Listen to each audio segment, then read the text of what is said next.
di dalam hidup kita. Apabila kita sering memberikan waktu hening bersama Allah, Tuhan kita, maka kita sampai kepada sebuah kesadaran baru bahwa sebagai manusia, kita tidak luput dari apa yang dikatakan dengan kedangkalan. Kedangkalan di dalam memahami segala sesuatu yang dapat kita lihat dengan mata, yang dapat kita dengar dengan telinga, yang dapat kita raba dan dapat kita rasa. Kita dapat menjumpai diri kita itu dangkal, memahami segala sesuatu. Termasuk kita juga dangkal di dalam memahami kehendak Tuhan. Saudara dan sahabat terkasih, jumpa lagi dengan saya di Rumah-Rumah Iman. Salam sehat dan damai sejahtera untuk kita semua. Seringkali kita mendengar kata kesempatan. Tuhan memberikan begitu banyak kesempatan atau peluang bagi kita untuk dapat hidup, bergerak, bertindak, berbagi, berbuat sesuatu. Karena begitu banyaknya kesempatan yang diberikan kepada kita, kadang-kadang kita tidak berani untuk mengambil kesempatan itu, untuk mengisi kesempatan itu. Padahal kita butuh, padahal kita perlu. Bagaimana caranya? Caranya adalah pertama berdoa. Berdoa kepada Tuhan meminta rahmat keberanian. Dan percaya bahwa pada waktu yang tepat Allah akan memberikan rahmat keberanian itu kepada kita. Pertanyaannya adalah, bagaimana kita tahu kalau Allah sudah memberikan rahmat keberanian kepada kita? Dan bahwa keberanian itu sudah ada di dalam diri kita. Supaya kita jangan gagal paham, supaya kita jangan sampai terus dangkal dalam memahami, maka kita mesti peka untuk menangkap, melihat, merasakan apa yang terjadi di depan maupun di sekeliling kita. Pertama, setelah kita memohon rahmat keberanian dan kita bertanya apakah Allah sudah memberikan rahmat itu kepada kita, kita dapat mengeceknya pertama melalui orang-orang yang Tuhan hadirkan kepada kita. Orang-orang ini dalam tanda petik adalah orang-orang istimewa. Orang-orang yang tidak mudah untuk dijumpai. Orang-orang yang tidak mudah untuk diajak bicara. Orang-orang yang tidak mudah dengan cara biasa kita menjumpai mereka. Mereka adalah orang-orang istimewa yang mungkin memegang kendali tertentu. Dan kita merasa tertantang untuk berhadapan dengan mereka.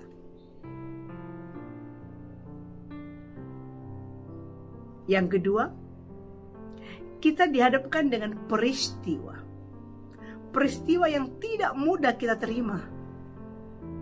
Peristiwa penuh tantangan dan penuh rintangan. Dan yang ketiga, waktu yang sempit. Kita melakukan segala sesuatu yang kita perlukan, namun kita merasa bahwa waktunya sangat terbatas. Nah, bagaimana cara kita menyikapi ini? Kepada pribadi yang sulit, kepada peristiwa yang penuh tantangan, dan dengan waktu yang sempit. Yang kita cek adalah ada sebuah tekad, ada sebuah keberanian, walaupun itu kecil, tapi dia mendobrak kita, mendorong kita untuk mengambil risiko, mengambil kesempatan, mengambil peluang. Disitulah kita akan menyadari bahwa keberanian itu, sekecil apapun dalam diri kita untuk berani menghadapi orang-orang istimewa, untuk menghadapi peristiwa-peristiwa yang menantang dan waktu yang sempit, disitulah kita akui bahwa rahmat keberanian dicurahkan kepada kita. Poinnya adalah kita memohon rahmat keberanian, Allah memberikan kesempatan untuk menguji kita, untuk membentuk kita, agar kita menjadi orang-orang yang berani ambil resiko. Nah, sekarang kita sudah memiliki rahmat keberanian dalam diri kita. Kita terus melangkah, dan terus mengambil kesempatan, terus mengambil resiko yang dihadapkan pada kita. Namun, beriringnya waktu, sisi manusiawi kita lemah. Oleh karena itu, kita merasa hampir tidak berdaya, hampir tidak mampu. Maka kita datang lagi kepada Tuhan memohon rahmat kesabaran. Dan Allah akan memberikan rahmat yang kita perlukan, yakni rahmat kesabaran.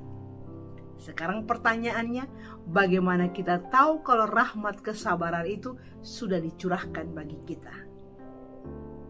Nah, supaya jangan dangkal memahami, maka kita mesti peka melihat. Mulai dengan pertama pribadi, orang-orang yang ada di depan kita, yang ada di sekeliling kita, di dalam kerjasama bersama kita bergaya cuek, bergaya lambat. Dan kita merasa hampir tidak sabar untuk menghadapi pribadi-pribadi jenis ini. Yang kedua, kita berhadapan dengan waktu. Waktu yang sepertinya sempit dan membuat kita merasa tidak mampu untuk menyelesaikan segala sesuatu dalam waktu yang terbatas ini. Tetapi di dalam diri kita ada kemauan untuk tetap sabar menghadapi pribadi-pribadi tertentu, untuk tetap sabar mengolah waktu. Pertanyaannya, bukankah di sini rahmat kesabaran dianugerahkan kepada kita? Jadi, untuk mengetahui rahmat yang kita mohon kepada Tuhan, telah Tuhan berikan kepada kita, pekalah terhadap kesempatan. Setiap kesempatan itu mengandung rahasia misteri Tuhan yang sedang membentuk kita, sedang merendah kita dari rahmat yang kita perlukan itu. Sampai pada tahap ini kita menyadari bahwa bahwa kesabaran kita diuji. Dan ketika kita bertahan untuk terus sabar lagi, maka kita benar-benar menjadi orang sabar. Setelah kita memiliki rahmat kesabaran, kita masih membutuhkan rahmat yang lain lagi untuk melakukan segala sesuatu dengan hati yang berbunga-bunga.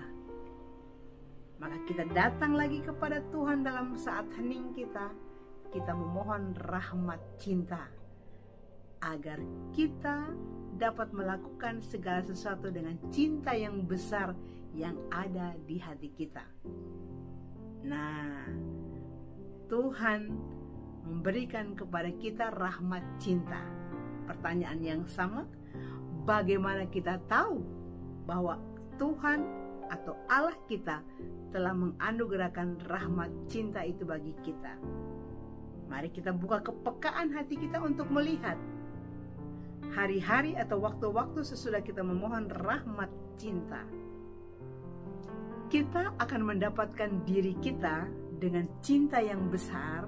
Kita mulai berbagi kasih kepada orang yang kehausan, kelaparan, orang miskin, tak punya apa-apa dan tak punya siapa-siapa. Kita tergerak hati untuk berbagi kasih, untuk hadir ada bersama mereka. Kemudian kita melakukan baksos bersama teman-teman kita mengajak untuk peduli kasih, untuk berbagi kasih, untuk baksos bersama. Kemudian kita memulai langkah untuk kunjungan-kunjungan ke panti-panti, entah itu anak-anak, rehabilitasi, ataupun panti jompo, atau juga mereka ada dalam penjara, atau orang-orang di sekitar kita yang sedang dalam keadaan sakit atau sedang membutuhkan pertolongan kita. Langkah itu kita sudah ambil. Dan di dalam kunjungan kita ke panti-panti, anak-anak, rehabilitasi, panti jompo, penjara, tetangga kita yang membutuhkan pertolongan kita, kita menemukan ada orang-orang yang sangat membutuhkan doa-doa kita. Maka ketika kaki kita tidak bisa melangkah ke sana, waktu kita tidak cukup untuk menghampiri mereka, mengunjungi mereka, maka kita mengisinya dengan berdoa. Mendoakan mereka, mohon rahmat kesembuhan, kesehatan, damai sejahtera, kekuatan. Dan pada akhirnya kita juga berdoa mohon damai sejahtera bagi Rusia dan Ukraina agar segera berakhirnya peperangan dan dianugerahkanlah damai sejahtera. Nah, mulai dari berbagi kasih, peduli kasih, kunjungan, dan doa bagi mereka-mereka yang sangat membutuhkan, inilah kesempatan yang disediakan Tuhan untuk kita tidak dangkal lagi melihat bahwa ini semua adalah anugerah Tuhan.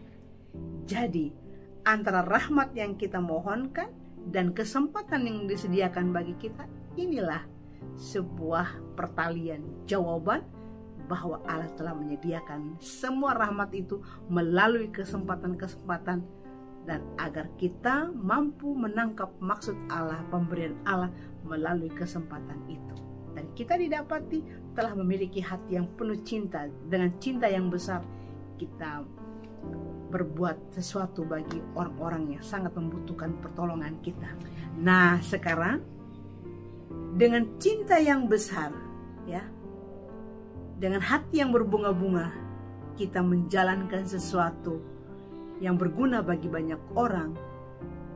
Kita akan menjumpai bahwa tubuh fisik manusiawi kita terbatas dan lemah. Lama-lama kita kelelahan, dan oleh karena kelelahan kita tidak luput dari keluh kesah. Oleh karena itu, supaya jangan menodai rahmat-rahmat yang Tuhan berikan kepada kita, cinta, kasih, cinta yang besar di hati kita, maka kita datang lagi kepada Tuhan mohon rahmat kekuatan. Tuhan berikanlah kekuatan kepada saya agar saya mampu melanjutkan apa yang menjadi panggilan dan perutusan bagi saya untuk mengasihi, untuk melayani dengan hati yang penuh cinta dan cinta yang besar. Dan Tuhan memberikan kesempatan. Di dalam kesempatan inilah kita akan mengalami pergumulan antara maju terus bersemangat dan putus asa, antara kesempatan yang terbuka dan keraguan, antara semangat dan lemah tak berdaya. Jadi ada dua sisi di dalam pergumulan ini, terjadi tarik menarik. Di satu sisi kita semangat sekali, tapi di sisi yang lain kita sepertinya enggan bergerak. Semangatnya ada, tapi melangkahnya kita menunda. Kita mulai meragukan kemampuan kita, mulai sensitif. Ya, apa kata orang, apa kata dunia. Terjadi pergumulan yang hebat, macam-macam merongrong pikiran kita, merongrong hati kita, dan kemudian tubuh kita tidak sanggup menampung segala pergumulan pikiran dan hati kita, maka kita kemungkinan menjadi sakit. Namun Allah penuh belas kasih melihat kita sudah melewati waktu demi waktu, saat demi saat, dengan penuh tantangan dan rintangan yang kita lewati. Suatu waktu nanti Allah menganugerahkan rahmat, persatuan, dan pengampunan. Persatuan yakni sebab pikiran dan hati kita tetap menyatu, tubuh dan jiwa kita tetap menyatu, sehingga kita secara satu kesatuan tidak terpecah belah. Walaupun penuh pergumulan, tapi kita tetap ada di dalam persatuan, dalam penjagaan Tuhan. Dan Tuhan memberikan rahmat, pengampunan kepada kita, bahwa di dalam pergumulan kita tidak luput dari keluh kesah, meragukan segala sesuatu yang telah Tuhan berikan kepada kita. Tuhan mengampuni. Oleh karena itu, pada akhirnya kita kembali bersandar kepada Allah. Dialah penopang kita, dialah gunung batu kita, dialah perisai kita. siapapun kita, bagaimanapun besarnya kekuatan kita, ingat bahwa kita terbuat dari debu tanah liat yang akan selalu rapuh dan rapuh lagi, yang akan selalu gagal.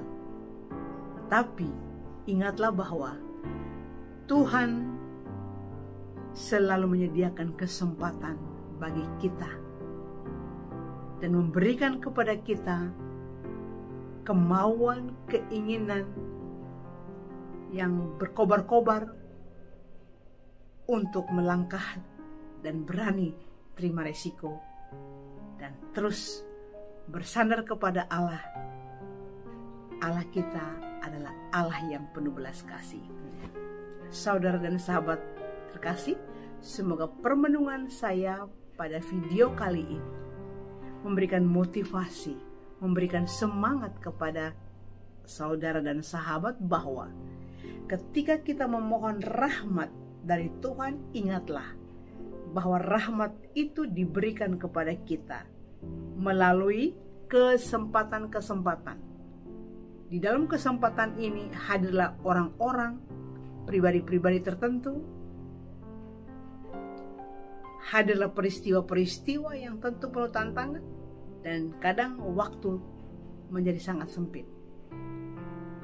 Cukuplah kita peka terhadap hal-hal ini, maka dengan demikian kita akan terluput dari kedangkalan memahami segala sesuatu yang terjadi di sekeliling kita, dan juga maju satu langkah lagi dalam hal kerohanian, memahami kehendak Tuhan bagi kita. Semoga Tuhan memberkati kita dan selamat berpuasa.